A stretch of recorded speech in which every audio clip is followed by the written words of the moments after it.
Hi friends, ಕೇಂದ್ರ ಸಚಿವ H D. Kumaraswamy ಮತ್ತು ಶಾಸಕ ಪ್ರದೀಪ್ ಈಶ್ವರ್ ಇವರಿಬ್ಬರಲ್ಲಿ ಯಾರು ಬೆಸ್ಟ್? ತುಂಬಾ ಕಷ್ಟಪಟ್ಟು ಬೆಳೆದವರು ಯಾರು?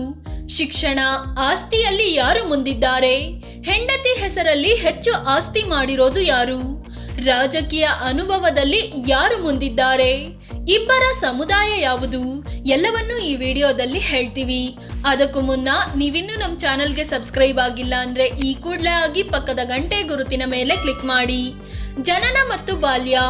ಮಾಜಿ ಸಿಎಂ ಕುಮಾರಸ್ವಾಮಿ 1959ರ ಡಿಸೆಂಬರ್ 16ರಂದು ಹಾಸನ ಜಿಲ್ಲೆಯ ಹರದನಹಳ್ಳಿಯಲ್ಲಿ ಜನಿಸಿದ್ರು. ತಂದೆ ದೇವೇಗೌಡ, ತಾಯಿ ಚೆನ್ನಮ್ಮ. ದೇವೇಗೌಡರು ರಾಜಕೀಯದಲ್ಲಿ ತೊಡಗಿಸಿಕೊಂಡಿದ್ರಿಂದ ಇವರಿಗೆ ಯಾವುದೇ ಕೊರತೆ ಇರಲಿಲ್ಲ. ಬಾಲ್ಯ ತುಂಬಾ ಆರಾಮಾಗಿ ಕಳೆದ್ರು. ಅದೇ ರೀತಿ ಪ್ರದೀಪ್ ಈಶ್ವರ್ ಚಿಕ್ಕಬಳ್ಳಾಪುರದ ಪೇರೆಸಂದ್ರದಲ್ಲಿ 1985ರಲ್ಲಿ ಜನಿಸಿದ್ರು.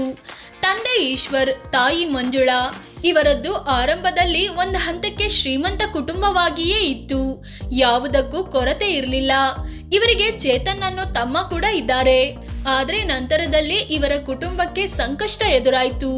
ಬಡತನದಲ್ಲಿ ಸಿಲುಕಿಬಿಡ್ತು. ಹಣಕಾಸಿನ ಸಮಸ್ಯೆಯಿಂದ ತಂದೆ ತಾಯಿ ಆತ್ಮಹತ್ಯೆ ಮಾಡಿಕೊಂಡು ಬಾರದೂರಿಗೆ ಪಯಣಿಸಿದ್ರು. ಹೆಚ್ಚು ಕಷ್ಟ ಅನುಭವಿಸಿದ್ದು ಯಾರು?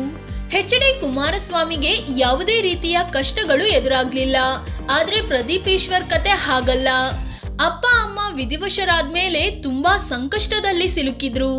ಎಷ್ಟರ ಮಟ್ಟಿಗೆ ಅಂದ್ರೆ ತಂದೆ ತಾಯಿ ಪಾರ್ಥಿವ ಶರೀರ ತಂದ ವಾಹನಕ್ಕೆ ಬಾಡಿಗೆ ಕೊಡಲು ಪ್ರದೀಪ್ ಬಳಿ 700 ರೂಪಾಯಿ ಕೂಡ ಇರಲಿಲ್ಲ. IAS ಓದ್ಬೇಕು ಅನ್ನೋ ಕನಸಿತ್ತು. ಆದ್ರೆ ಯಾರು ಸಹಾಯಕ್ಕೆ ಮುಂದೆ ಬರಲಿಲ್ಲ. ಇವರ ಸಂಬಂಧಿಕರಾದ ರತ್ನಮ್ಮ ಅನ್ನೋರು ಪ್ರದೀಪ್ ಮತ್ತವರ ಸಹೋದರನನ್ನ ಸಾಕೋ ಜವಾಬ್ದಾರಿ ವಹಿಸಿಕೊಂಡ್ರು. ಅದನ್ನ ನಿಭಾಯಿಸಿದ್ರು ಕೂಡ. ರತ್ನಮ್ಮ ಕೂಡ 2023ರಲ್ಲಿ ವಿಧಿವಶರಾಗಿದ್ದಾರೆ. ಶಿಕ್ಷಣದಲ್ಲಿ ಯಾರು ಮುಂದಿದ್ದಾರೆ? ಎಚ್.ಡಿ. ಕುಮಾರಸ್ವಾಮಿ ಬೆಂಗಳೂರಿನ ನ್ಯಾಷನಲ್ ಕಾಲೇಜಿನಿಂದ BSc ಶಿಕ್ಷಣ ಪಡೆದುಕೊಂಡಿದ್ದಾರೆ. ಇನ್ನು ಪ್ರದೀಪ್ ಈಶ್ವರ್ ಸಿದ್ಧಗಂಗಾ ಮಠದಲ್ಲಿ ಆರಂಭಿಕ ಶಿಕ್ಷಣ ಕಂಪ್ಲೀಟ್ ಮಾಡಿದ್ರು. ನಂತರ ಚಿಕ್ಕಬಳ್ಳಾಪುರದ ಸರ್ ಎಂ ವಿಶ್ವೇಶ್ವರಯ್ಯ ಕಾಲೇಜಿನಲ್ಲಿ PUC ಮುಗಿಸಿದ್ರು. ಈ ನಡುವೆ ಇವರ ತಂದೆ ತಾಯಿ ವಿಧಿವಶರಾಗಿದ್ರಿಂದ ಓದು ನಿಲ್ಲಿಸಬೇಕಾಯಿತು. ರಾಜಕೀಯಕ್ಕೂ ಮುನ್ನ ಮಾಡಿದ್ದೇನು? ತಂದೆ ದೇವೇಗೌಡರು ರಾಜಕೀಯದಲ್ಲಿದ್ರೂ ಕುಮಾರಸ್ವಾಮಿ ಮೊದಲಿಗೆ ಅಷ್ಟಾಗಿ ರಾಜಕೀಯದಲ್ಲಿ ಗುರುತಿಸಿಕೊಳ್ಳಿಲ್ಲ. ಶಿಕ್ಷಣ ಕಂಪ್ಲೀಟ್ ಆದ್ಮೇಲೆ ಸಿನಿಮಾ ಕ್ಷೇತ್ರಕ್ಕೆ ಬಂದ ಎಚ್.ಡಿ.ಕೆ ವಿತರಕರಾಗಿ, ನಿರ್ಮಾಪಕರಾಗಿ ಕೆಲಸ ಮಾಡಿದ್ರು. PUC ಆದ್ಮೇಲೆ ಓದು ನಿಲ್ಲಿಸಿದ ಪ್ರದೀಪ್ ಈಶ್ವರ್ ತಾವು ಉಳಿಯುತ್ತಿದ್ದ ರೂಮಿನ ಬಾಡಿಗೆ ಕಟ್ಟಲು ದುಡ್ಡಿಲ್ಲದೆ, ಊಟಕ್ಕೂ ಇಲ್ಲದೆ ಪರದಾಡಿದ್ದ ದಿನಗಳಿದ್ವು. ಇದರ ನಡುವೆ ಇವರು ಟಿವಿಯಲ್ಲಿ ಲೈಫ್ ಈಸ್ ಬ್ಯೂಟಿಫುಲ್ ಅನ್ನೋ ಮೋಟಿವೇಶನಲ್ ಕಾರ್ಯಕ್ರಮ ಕೂಡ ನಡೆಸಿಕೊಟ್ರು. ಪ್ರದೀಪ್ ಈಶ್ವರ್ ಪಾರ್ಟ್ ಟೈಮ್ ಆಗಿ ಕಾಲೇಜುಗಳಲ್ಲಿ ಟೀಚಿಂಗ್ ಕೆಲಸ ಮಾಡ್ತಿದ್ರು.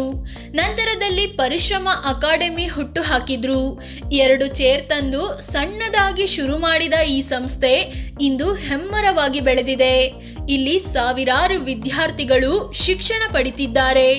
ದೊಡ್ಡ ದೊಡ್ಡ ಸಂಸ್ಥೆಗಳಿಗಿಂತಲೂ ಇವರ ಅಕಾಡೆಮಿಯ ಸಕ್ಸಸ್ ರೇಟ್ ಜಾಸ್ತಿ ಇರೋದು ವಿಶೇಷ. ರಾಜಕೀಯ ಎಂಟ್ರಿ ಪಡೆದಿದ್ದು ಹೇಗೆ?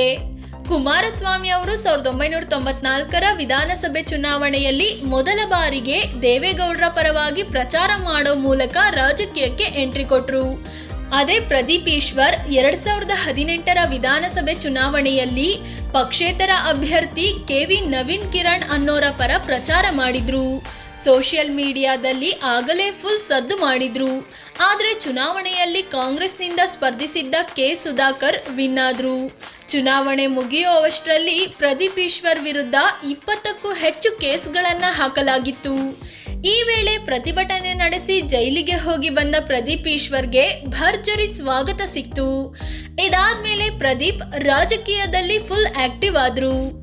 ರಾಜಕೀಯ ಅನುಭವ ಏನು? ಕುಮಾರಸ್ವಾಮಿ 1996ರ ಲೋಕಸಭೆ ಚುನಾವಣೆಯಲ್ಲಿ ಜನತಾದಳದಿಂದ ರಾಮನಗರ ಕ್ಷೇತ್ರದಲ್ಲಿ ಸ್ಪರ್ಧಿಸಿ ಗೆದ್ರು. ಅಲ್ಲಿಂದ ಇಲ್ಲಿಯವರೆಗೆ 5 ಸಲ ವಿಧಾನಸಭೆ, 3 ಸಲ ಲೋಕಸಭೆಗೆ ಆಯ್ಕೆ ಆಗಿದ್ದಾರೆ. ಜೊತೆಗೆ 1 ಸಲ BJP ಜೊತೆ, ಮತ್ತೊಂದು ಸಲ ಕಾಂಗ್ರೆಸ್ ಜೊತೆಗೆ ಮೈತ್ರಿ ಮಾಡಿಕೊಂಡು 2 ಸಲ CM ಆಗಿದ್ದಾರೆ.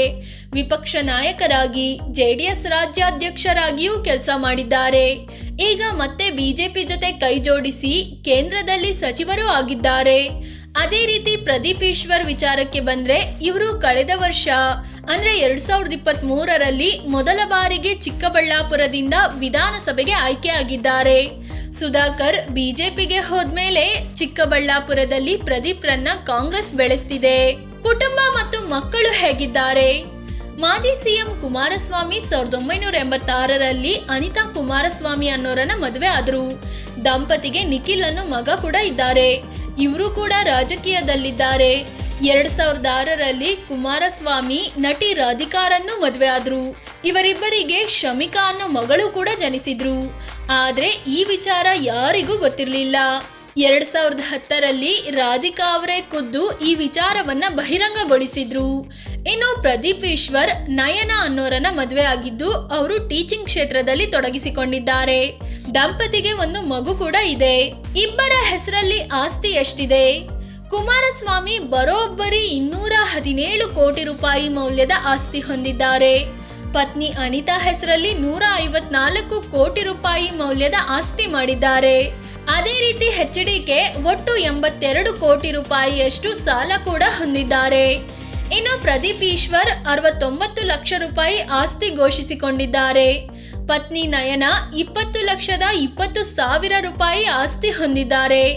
ಇನ್ನು ಪ್ರದೀಪ್ ಒಟ್ಟು 17,28,000 ರೂಪಾಯಿ ಸಾಲ ಕೂಡ ಘೋಷಿಸಿಕೊಂಡಿದ್ದಾರೆ. ಹೆಚ್ಚು ಚಿನ್ನ ಹೊಂದಿರೋದು ಯಾರು? ಕುಮಾರಸ್ವಾಮಿ ಬಳಿ 750 ಗ್ರಾಂ ಚಿನ್ನ, 4 ಕ್ಯಾರೆಟ್ನ ವಜ್ರ ಇದೆ.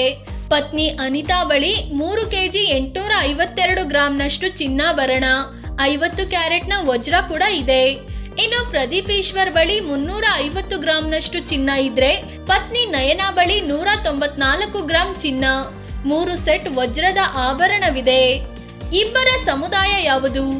HD ಕುಮಾರಸ್ವಾಮಿ ರಾಜ್ಯದ ಬಲಿಷ್ಠ ಸಮುದಾಯಗಳಲ್ಲಿ ಒಂದಾದ ಒಕ್ಕಲಿಗ ಸಮುದಾಯಕ್ಕೆ ಸೇರಿದ್ದಾರೆ. ಅದೇ ರೀತಿ ಪ್ರದೀಪ್ ಈಶ್ವರ್ ಬಲಿಜ ಸಮುದಾಯಕ್ಕೆ ಸೇರಿದವರಾಗಿದ್ದಾರೆ.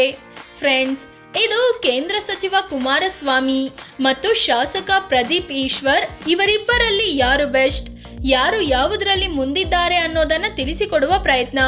ಈ ಬಗ್ಗೆ ನಿಮಗೇನು ಅನ್ಸುತ್ತೆ? ಕಾಮೆಂಟ್ ಮಾಡಿ ಹೇಳಿ.